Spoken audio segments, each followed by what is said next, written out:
Muchas gracias, Eder, y pues a todos, qué gusto estar aquí con ustedes. Realmente me siento muy privilegiada de esta invitación y sobre todo porque es un tema que me apasiona mucho.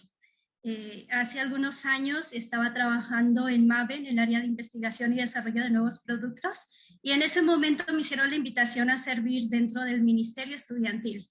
Entonces me acuerdo que estaba entre el dilema, ¿no? El dilema del que ya hemos venido escuchando. ¿Será que sirvo a Dios mejor ahí en MAVE o será que sirvo mejor acá en el Ministerio Estudiantil? Y había un dilema de dónde es que el Señor me llamaba a servir.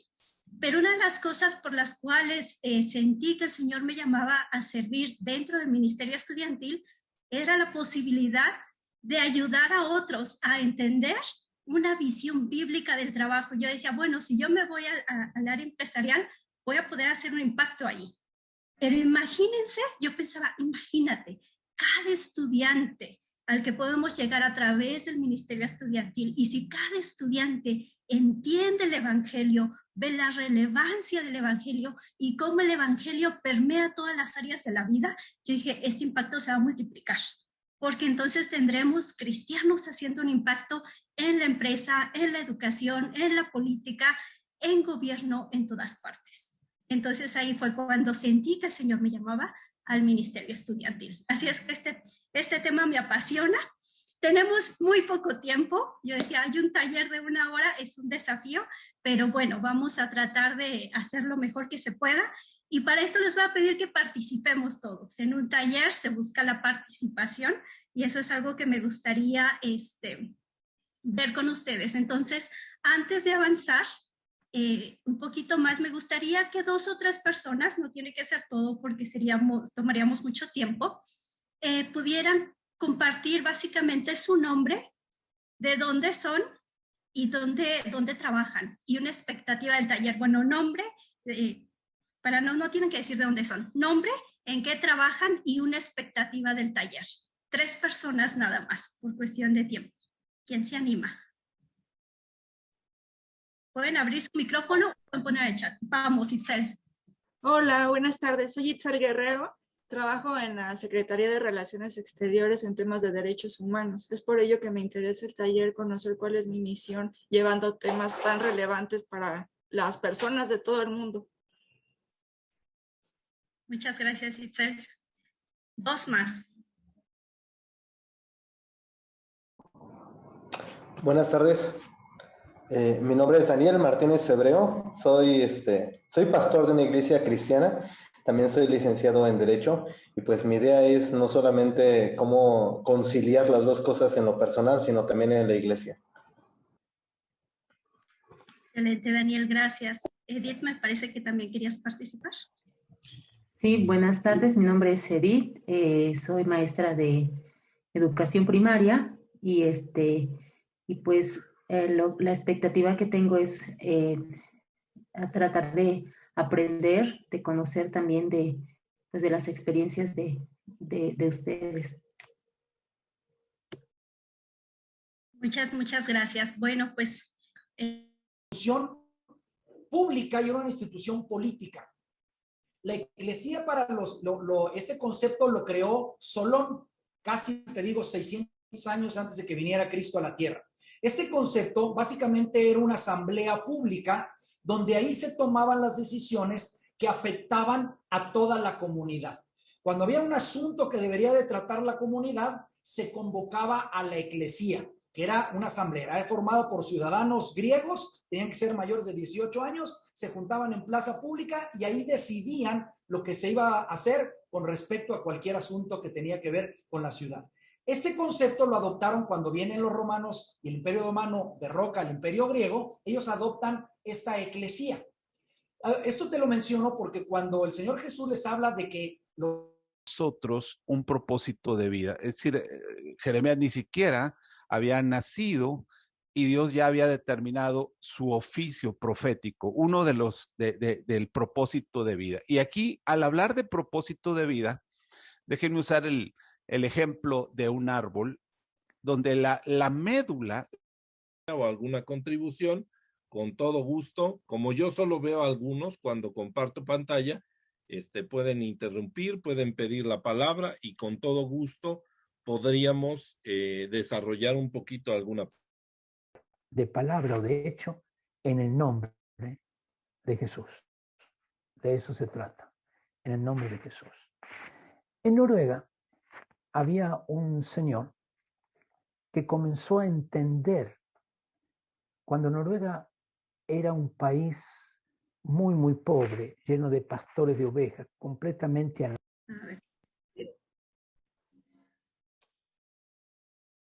Veamos. Y se van escribiendo. Escribe tus principales motivaciones. Alguien escribió por ahí: me gusta, porque le gusta, por la remuneración, porque se siente realizado, por sentirse útil, el sustento, porque le gusta lo que hace.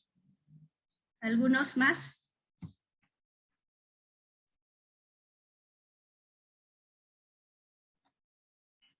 Servir a otros, llevar el evangelio a otros por el sustento, sentirme productiva, ocupar mi tiempo en temas de mi profesión, por ser temas de derechos humanos que tendrá un impacto en la población mexicana. Me apasiona, excelente, buenas respuestas. Pueden escribir más, mi trabajo es una de mis pasiones. Me pagan por hacer lo que me gusta, glorificar a Dios con mi trabajo. Qué lindo.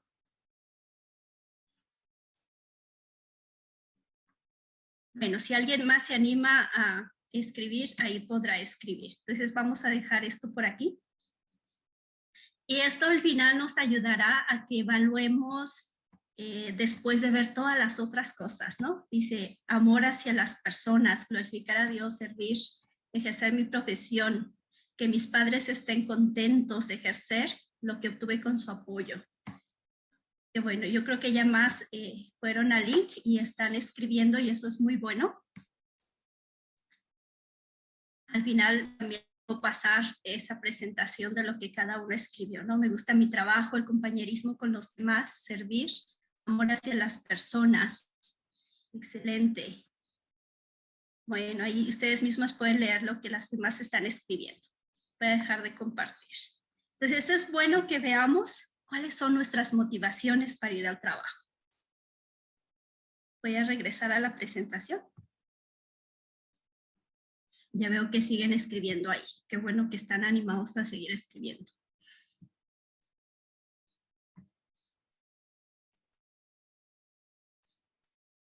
Ahora, vamos a ver algunos aspectos del fundamento bíblico. Aquí no vamos a llevar mucho tiempo porque ya las conferencias nos han dado muchísimo, ¿no? Entonces no queremos,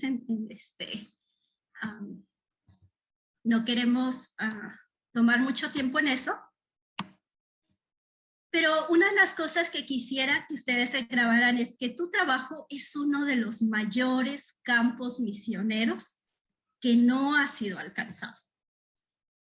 Y creo que es una de las cosas que se ha estado viendo de manera general, donde la mayoría de las personas teníamos o anteriormente se tenía este concepto y todavía de que un misionero es aquel que va a otra ciudad, que va a otro lugar, pero no nos hemos visto a nosotros mismos como misioneros en el lugar que Dios nos puso. La realidad es que a la medida que va pasando el tiempo, cada vez tu lugar de contacto, las personas con las que tienes contacto va disminuyendo, al menos que seas, no sé, publicista, que estés en relaciones con muchas personas, pero casi siempre vas a estar en contacto solamente con un número de personas en tu lugar de trabajo. Y sabes, tu lugar de trabajo, si tú lo observas, al menos que sea la iglesia, pero si no es dentro de la iglesia, si es fuera de la iglesia, te vas a dar cuenta que la mayoría de las personas que te rodean no son creyentes. Y no van a llegar a una iglesia, a menos que alguien les comparta de la fe que tenemos en Cristo. Ellos van a tener esa oportunidad porque te tienen a ti cerca.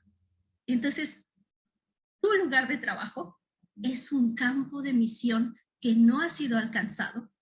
Y tú tienes una oportunidad única que el Señor te ha dado a ti para que lleves el evangelio a estas personas. Eso de por sí ya es grandioso. Y uno de los pasajes bíblicos que tenemos aquí dice, pero ustedes son un linaje escogido, real sacerdocio, nación santa, pueblo adquirido para posesión de Dios, a fin de que anuncien las virtudes de aquel que los llamó de las tinieblas a su luz admirable. Una de las cosas que me encanta de este pasaje de Pedro es que nos recuerda que somos un pueblo escogido por Dios y nos habla de que todos somos sacerdotes. En este nuevo pacto con Dios, Él nos ha hecho sacerdotes a todos. Somos una nación que debería reflejar lo que en el Antiguo Testamento Israel debía haber sido, ¿no? Un pueblo que reflejaba a Dios mismo, reflejaba quién era el creador de todas las cosas. Pero ahora nosotros somos llamados a ser ese pueblo, esa nación que va a anunciar las virtudes de aquel que nos llamó de las tinieblas a su luz admirable.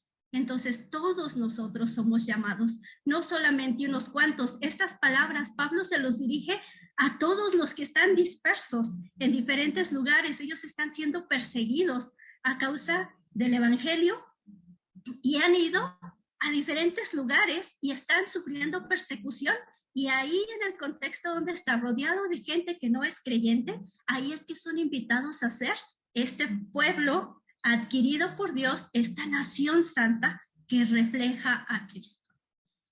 En nuestro lugar de trabajo, como dice Filipenses, Pablo en Filipenses, es también ese espacio donde podemos brillar, como dice, como estrellas en el firmamento, asidos de la palabra de vida, y es porque brillamos con la luz de Cristo.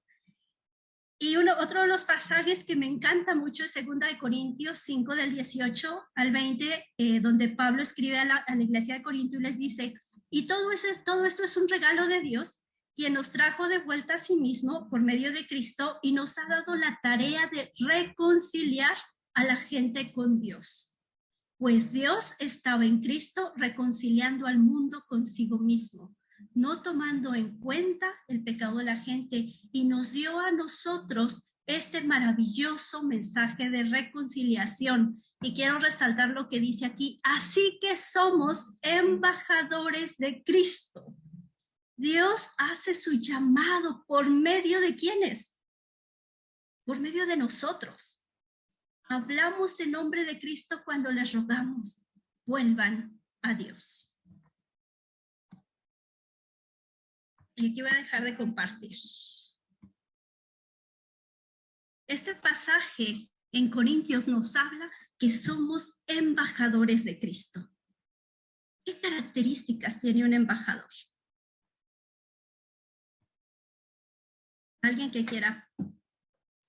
Representa a su país ante otras naciones. Es diplomático, amable.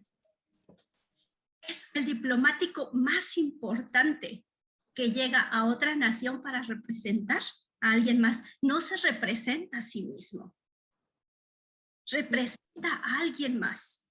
Y debe ser muy sabio cuando un embajador llega a otro país y representa a su país. Tiene que ser muy sabio del lugar al que está llegando. Porque si él no puede hacer algo que es culturalmente en contra de las costumbres de ese lugar, tiene que saber llegar y adaptarse, pero no pierde su originalidad, su nacionalidad. Debe representar bien a aquel a quien le ha enviado. Imagínense, Pablo está diciéndole a los corintios, ustedes son embajadores y a través de ustedes, Cristo ruega a todo el mundo, reconcíliense con Dios. Imagínate si tú te ves a sí mismo, a ti misma, a ti mismo, como embajador de Cristo. ¿Qué implica que somos embajadores de Cristo en nuestro lugar de trabajo? ¿Cómo estamos representando al Señor? ¿Estamos animando a la gente a que se reconcilie con Dios? ¿Somos buenos o malos embajadores? Yo espero que podamos cada vez ser mejores embajadores, ¿no? Regresemos a la presentación. Y quiero pasar a otro aspecto que es muy importante. que me gusta ver las caras, por eso voy a estar regresando a la presentación y verles a ustedes.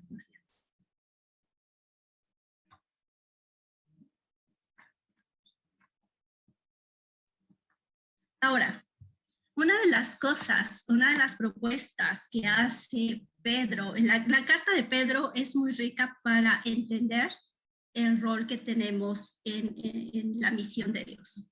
Como les decía, la carta de Pedro está escrita a cristianos de la diáspora que están dispersos por Asia, Ponto, Galacia, Capadocia, ¿no? Por todos los lugares. Han sido dispersados a causa de la persecución. No la tienen fácil. No se lo está diciendo a los que están en la iglesia ahí, todos congregados, no, están dispersados y están enfrentando persecución y no la tienen fácil. Y Pedro maneja como este concepto de somos aquellas personas que van a señalar o van a apuntar a los demás a Cristo. Ahorita lo vamos a tratar de entender un poquito mejor. Y para esto quiero ayudarles a pensar un poquito en esta imagen, en una señalética. ¿Han visto cuando van de una ciudad a otra? No sé, aquí llegando a la ciudad de Querétaro, hay un letrero enorme en la carretera que dice, bienvenidos a Querétaro, Patrimonio Cultural de la Humanidad.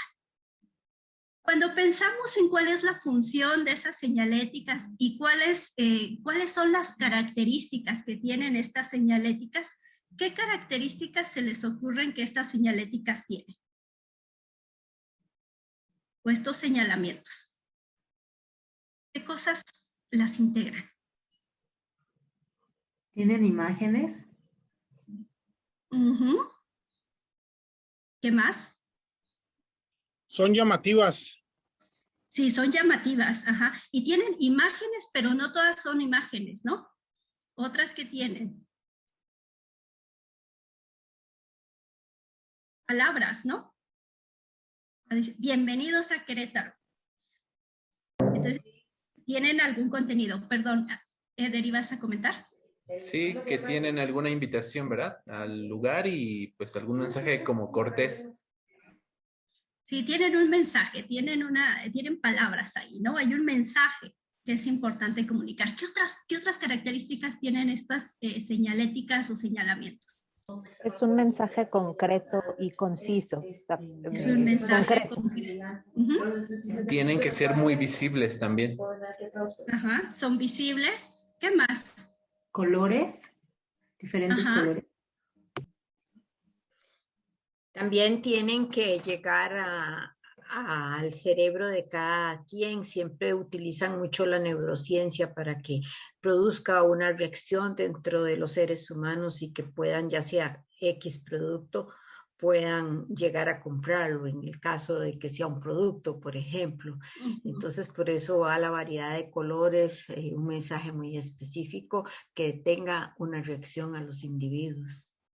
Entonces, si pensamos como específicamente en las señales que encontramos en la carretera, entonces hay unos que dicen, no sé, vamos aquí a la presentación, para ver aquellos aspectos que contienen o deben contener. Entonces,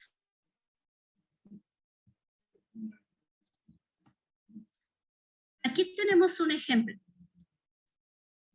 Para que una señal o un señalamiento sea funcional debe tener 3 características. Palabras o imágenes que te dan un mensaje y que te apunten para que te apunten a la dirección correcta. Un soporte. Si ven aquí, tiene un soporte, ¿cierto? Porque imagínense qué pasaría que con una de estas señales, pues si está tirada en el suelo, si no tiene un soporte, pues no va a ser visible, ¿no? Necesitan un soporte, es decir, algo que sostenga esas palabras de una forma elevada y visible. Si no, no es funcional, si está en el suelo no es funcional. Y hay un fundamento para que se mantenga firme el señalamiento sin que se caiga o se gire en otra dirección. Entonces, estos 3 aspectos son importantes. En su primera carta, el apóstol Pablo le sugiere a la iglesia un estilo de vida donde sean testigos de Cristo para toda la vida. En 1 de Pedro 3:15 le dice estas palabras: estén listos para presentar razón de su esperanza. Es decir, ellos, a quienes dirige estas palabras Pedro, que es a los cristianos de la diáspora y a todos nosotros, dice, ellos ya tienen palabras. Y las palabras es el mensaje de Jesús. Ellos conocen el mensaje de Jesús, por eso han estado huyendo, porque han sido perseguidos. Pero antes de las palabras les dice en el capítulo 2, versículo 12, le dice a esos cristianos que mantengan una buena manera de vivir entre los no creyentes para que ellos vean sus buenas obras y glorifiquen a Dios. Esto es decir, que soporten las palabras. Si ustedes piensan en aquellas personas a las que tal vez les han querido compartir del evangelio en sus lugares de trabajo, muchos de ellos dicen, ¿para qué? ¿Para ser hipócritas? ¿Como tal persona? ¿O como otra persona? Y nos pueden mencionar a muchos, ¿no? O en ocasiones, algunos no se atreven a hablar del evangelio. ¿Por qué? Porque nuestras vidas son incongruentes. Pablo les está invitando a que tengan un carácter, a que su manera de vivir.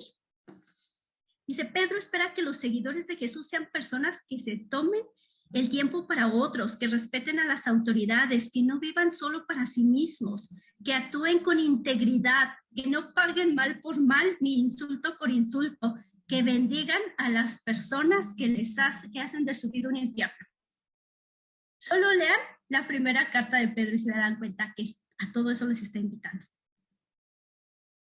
Aquí el 2:12 solo es un resumen. Y lo que dice aquí, dice, mantengan buena manera de vivir, es decir, el soporte debe ser firme, debe haber un carácter íntegro. Dice, para que ellos vean sus buenas obras y glorifiquen a Dios. Es decir, se espera que el resultado de nuestra vida pueda llevar a que algunos glorifiquen a Dios.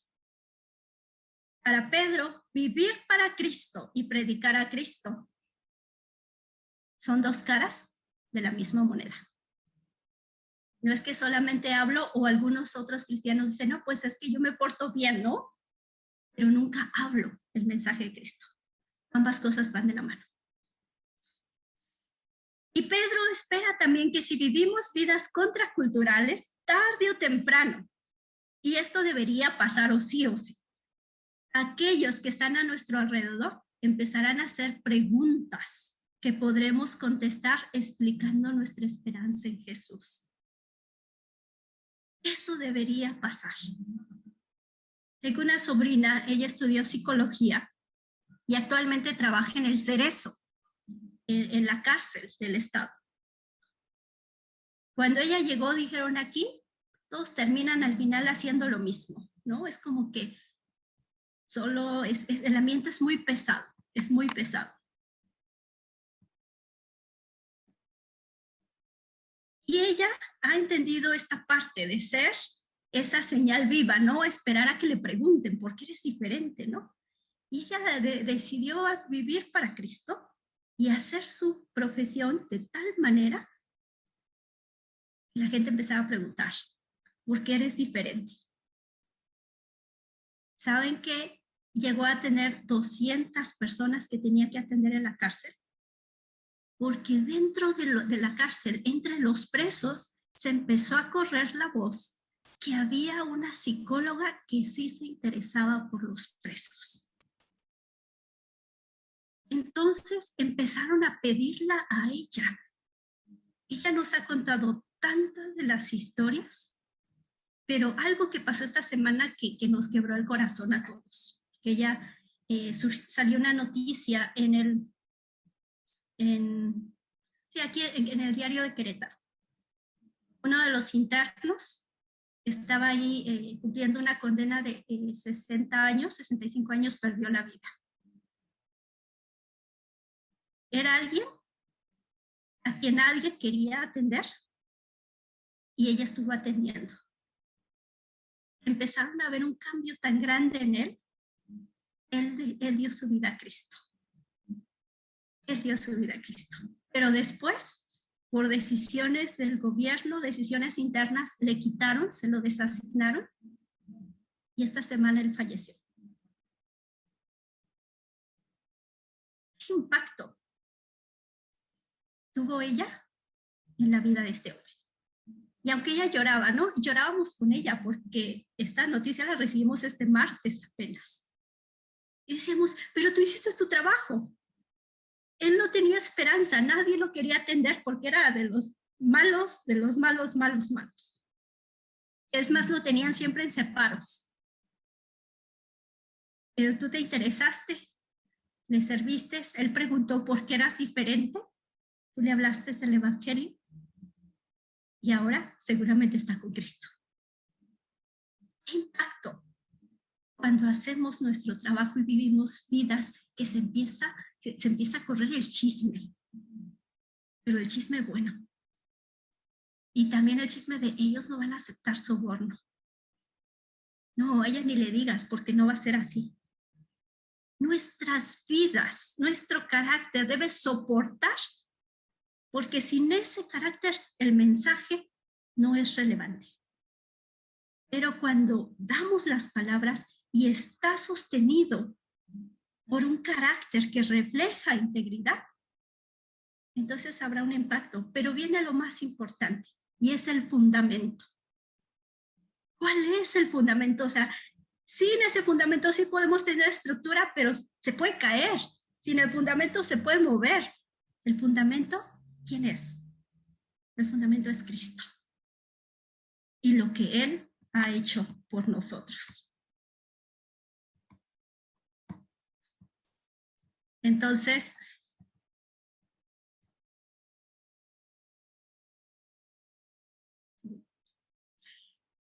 dice, bueno, Jesús está en todas las partes de la carta. Dice, pero hay unos puntos a destacar. A través de la muerte de Jesús ha sido redimido. Y eso es una de las cosas que tenemos que entender. ¿Hemos sido redimidos?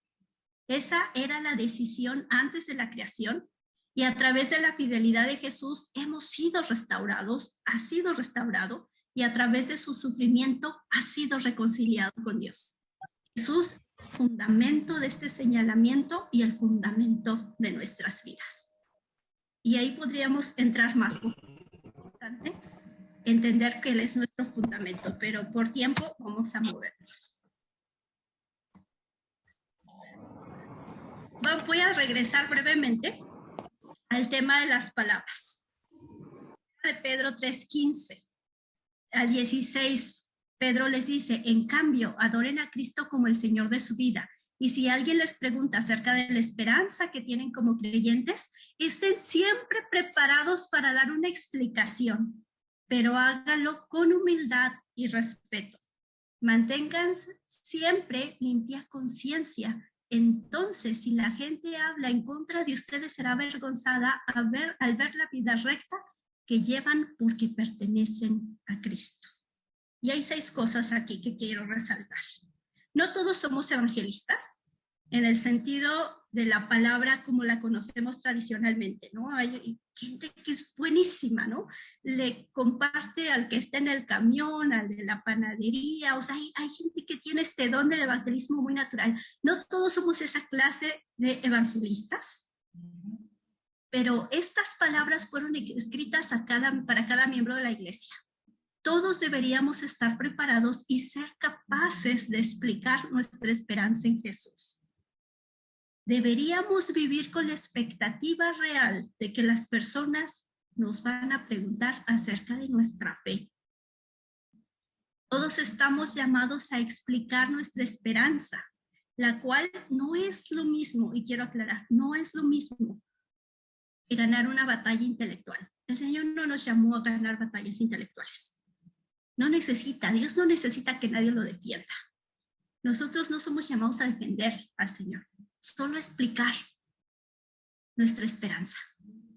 ¿Qué responderías tú si alguien en tu trabajo te pregunta, ¿por qué es así?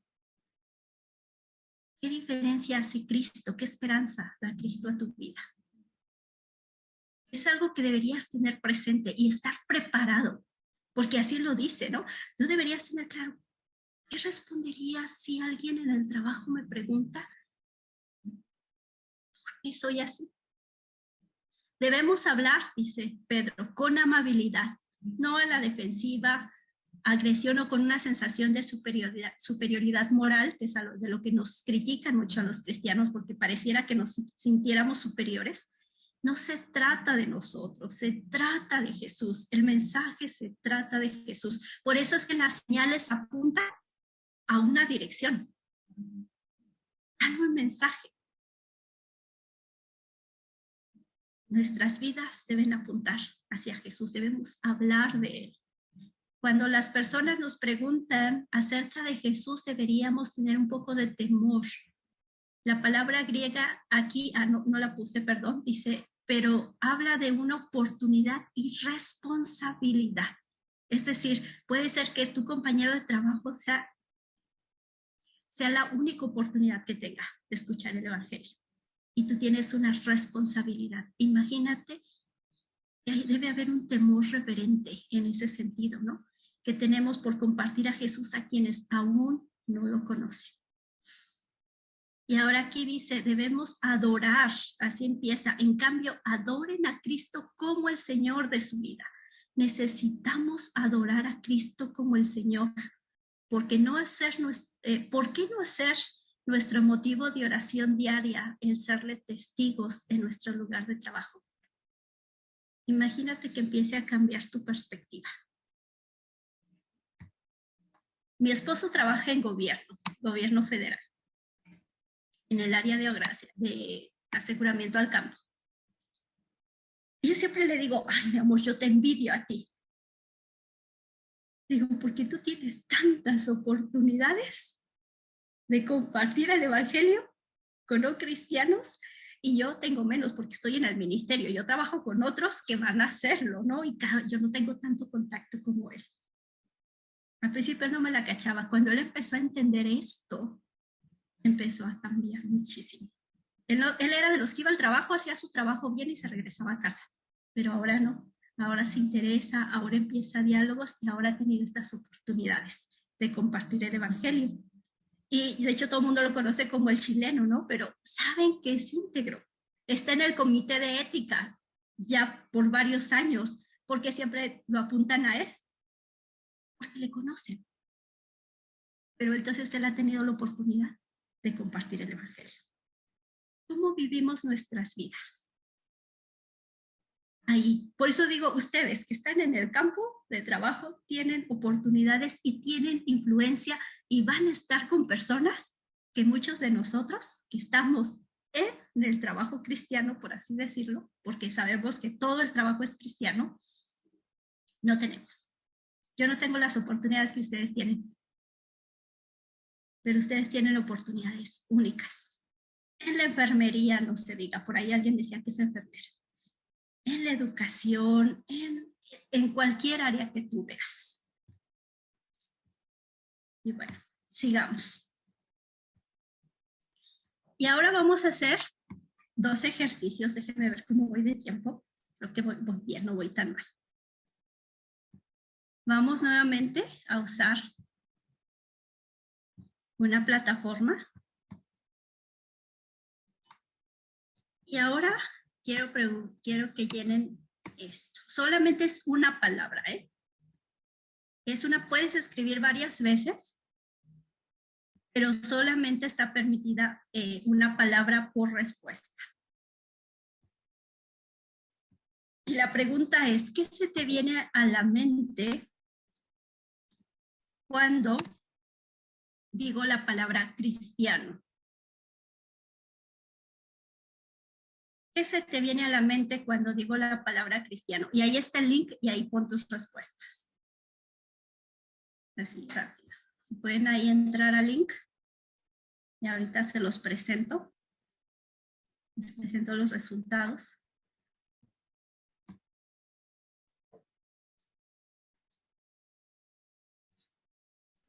El enlace, Mari, lo enviaste por chat. Ah, sí, lo envié por chat. Ay, no, perdón, es que no me había dado cuenta que alguien me había escrito directamente a mí. Y entonces, otra vez. Sí. Perdón, lo había mandado a Betsaida porque me había escrito un mensaje directo y no me había dado cuenta. Ahí está.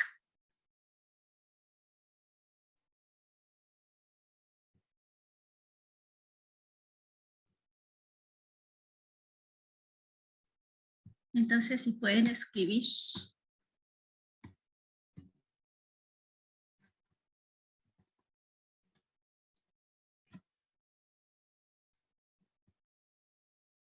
Déjenme ver que aquí se estaba.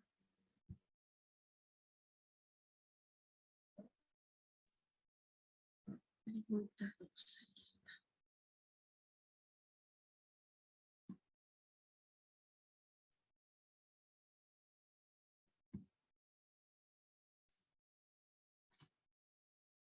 Ya están empezando a escribir, ahorita se las presento.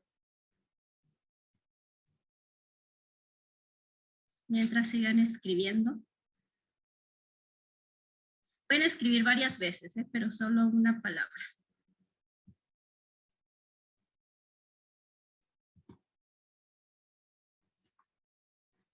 Entonces ahí dice la palabra, ¿qué se te viene a la mente cuando digo cristiano? Amor, seguidor, creencia, fe, entrega, espiritualidad, verdad, discípulo, victoria,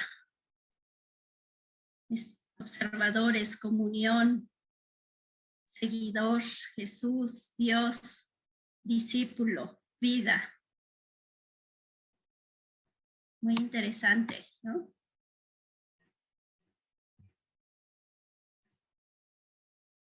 ¿Algo más? Espiritualidad, comunidad, gozo, mejora, creencia, observadores amorosos, amor, seguidor, discípulo. Vamos a dejarla hasta ahí.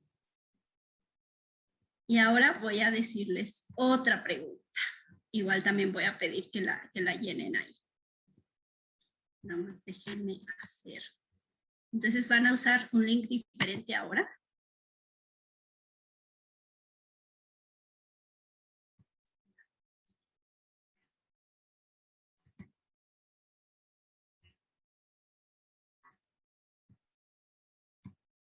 Vamos con este siguiente link.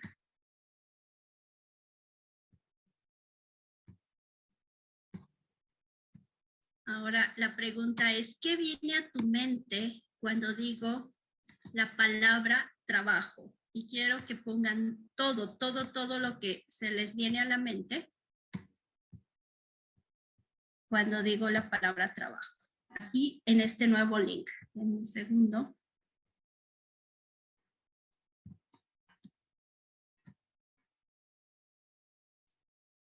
Ahí está. Ahí la pregunta que me estaba preguntando. La primera pregunta era ¿qué se te viene a la mente cuando digo cristiano? Y esta segunda pregunta es ¿qué se te viene a la mente cuando digo trabajo?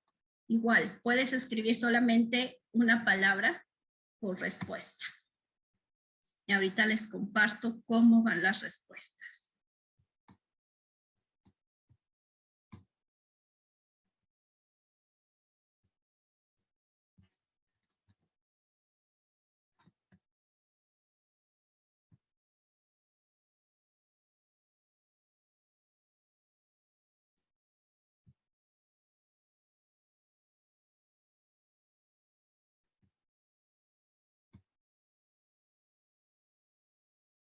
¿Ya están escribiendo por ahí?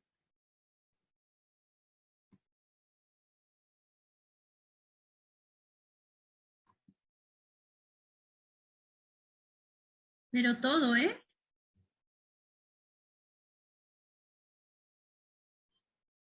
No solo...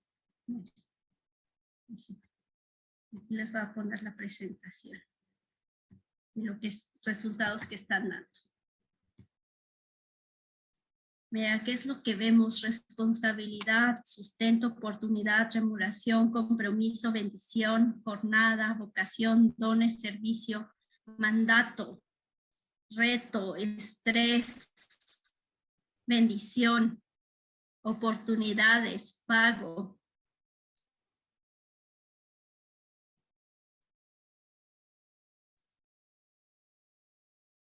Cansancio, responsabilidad, servicio, esfuerzo, sustento, rutina, bendición. Ok, pueden seguir ahí escribiendo si así lo desean. Pero quiero ahora hacer una comparación. Aunque debo decir que creo que no va a mostrar mucho esta vez porque venimos ya de unas exposiciones, ¿verdad? Y creo que ya estas exposiciones, por una parte me da gusto ver que ya tienen una visión diferente. Quiere decir que las conferencias están cumpliendo el propósito y estamos entendiendo más, ¿no? El propósito de Dios para el trabajo. Pero normalmente, cuando hemos hecho este mismo ejercicio con personas que no han tomado todavía las exposiciones que ustedes tomaron, obtenemos resultados muy diferentes. Así es que vamos a decir que es como trampita, aunque no fue trampa, ¿verdad? Porque obviamente están teniendo ustedes como pues sí, las presentaciones previas, ¿no? Normalmente ustedes van a ver que ahora sí van a ver servicio, bendición, responsabilidad, oportunidad, pero también vemos cansancio, frustración, estrés, creo que nos salió, sí, estrés también. En otras ocasiones que he hecho este mismo ejercicio, pero con personas que todavía no tienen todo el contexto que ustedes, las palabras que resultan aquí es trabajo, frustración, estrés, o sea, la mayoría de las palabras vinculadas al trabajo son palabras negativas. Entonces, pues yo digo, esta vez no lo estamos viendo mucho, pero hay una razón por la cual, ¿verdad? No la estamos viendo mucho. Bueno, la idea de este ejercicio era que nos ayudara a ver cómo es que la sociedad, cómo es que nuestra cultura ha afectado nuestra cosmovisión. Pues digo, ahorita ustedes tienen todo fresco, ¿ah? Pero la realidad es que una cosmovisión moldea todo lo que somos. Todo lo que somos. Nuestra cosmovisión afecta todo lo que somos. Entonces, esto es un árbol, el árbol se llama el árbol de la cosmovisión. Entonces la cosmovisión dice, en la base está nuestra cosmovisión, es decir, lo que nosotros realmente creemos. Y esto es para todas las personas, ¿eh?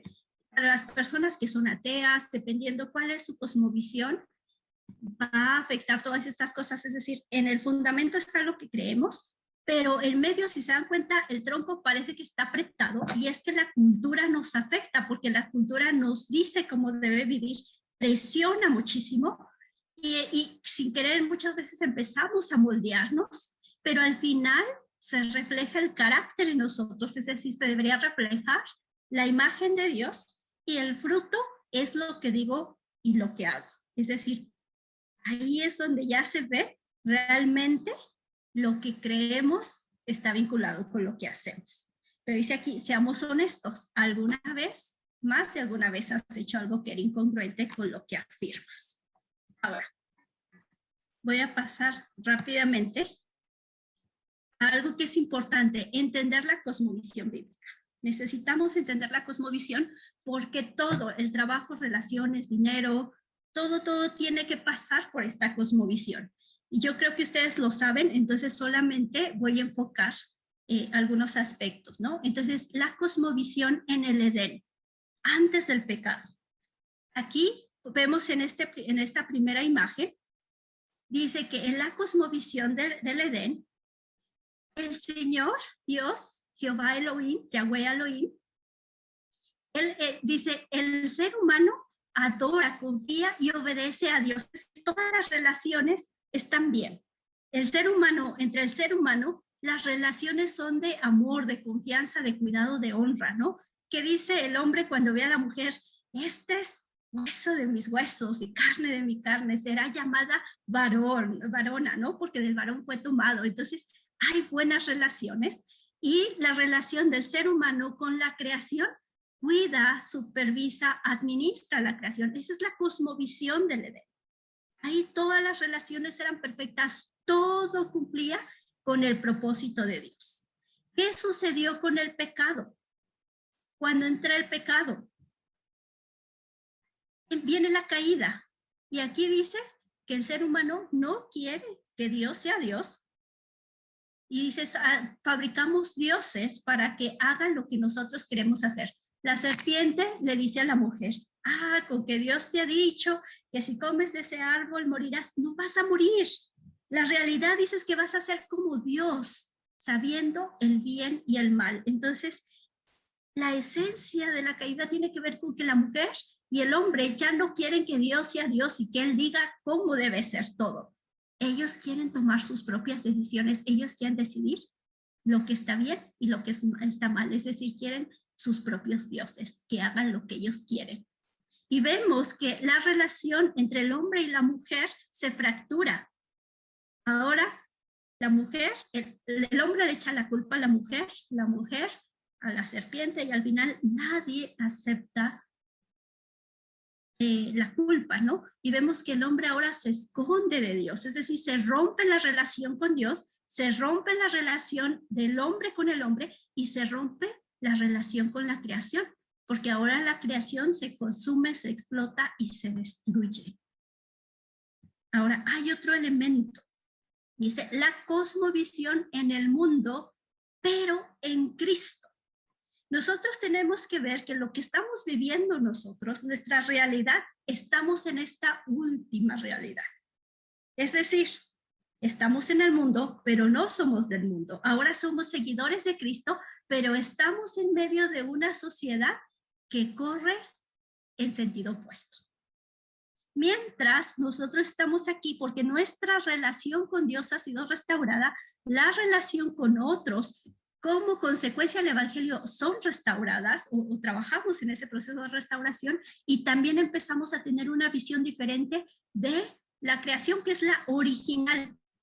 Aquí en el centro representa la visión original a donde regresaremos nuevamente, ¿no? Donde todo cumplirá el propósito de Dios, pero nosotros estamos en esta tensión.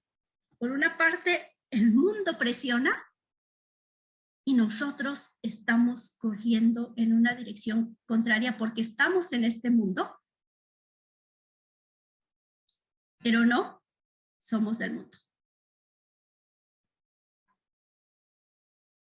Entonces es importante entender esto, porque si no nos vamos a frustrar, porque decimos, bueno, ¿cómo voy a ser testigo de Cristo en el trabajo? Si tenemos que entender que está esta tensión. Ahora nos quedan 10 minutitos, ¿no? Es complicado. Pero bueno, vamos a ver qué podemos hacer. Déjame ver qué me puedo brincar de aquí.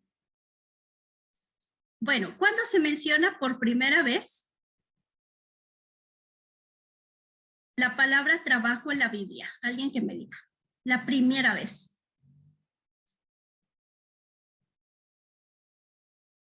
¿Alguien? Génesis 2. Génesis 2. ¿Alguien más? No hay mucho tiempo. Vamos a ver dónde se menciona por primera vez en la Biblia.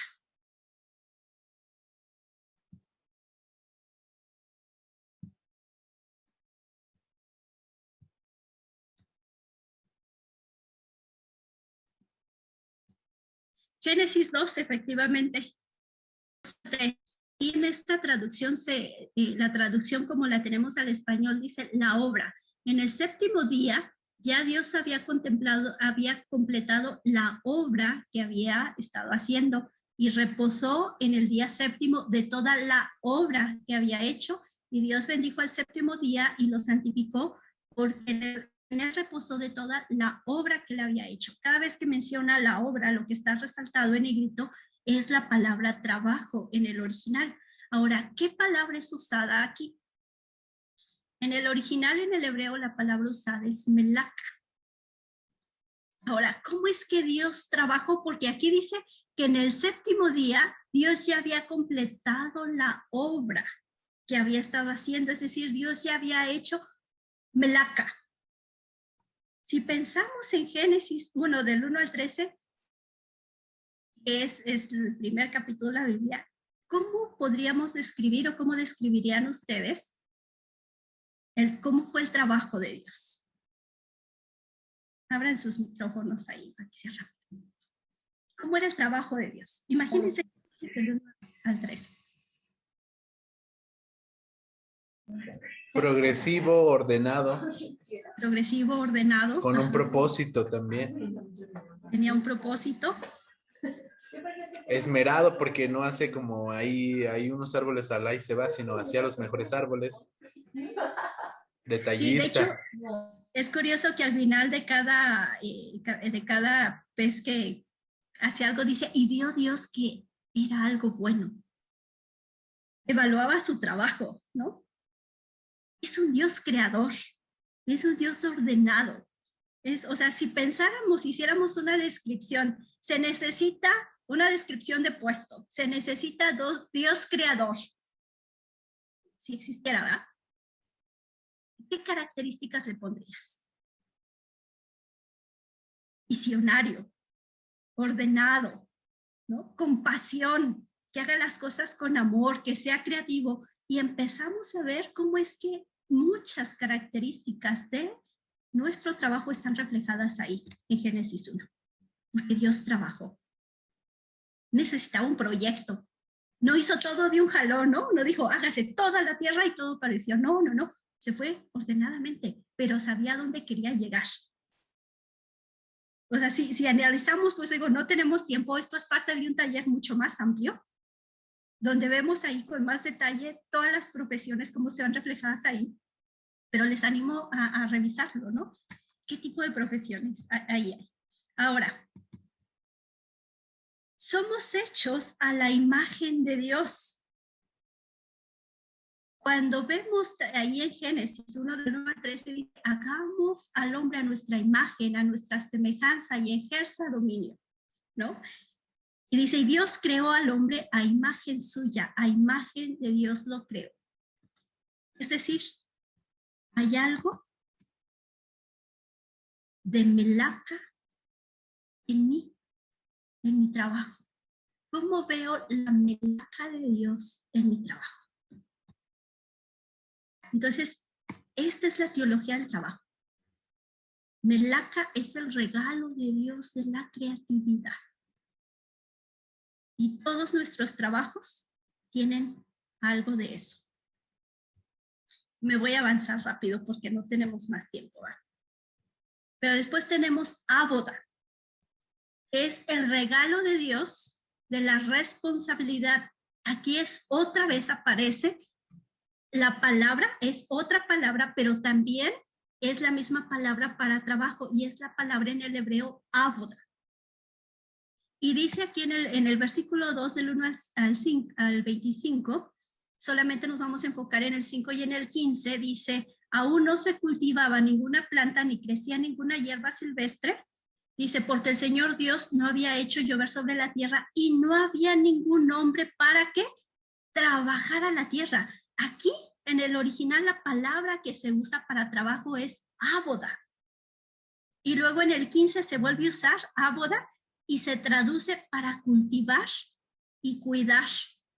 Áboda es una palabra que tiene diferentes significados.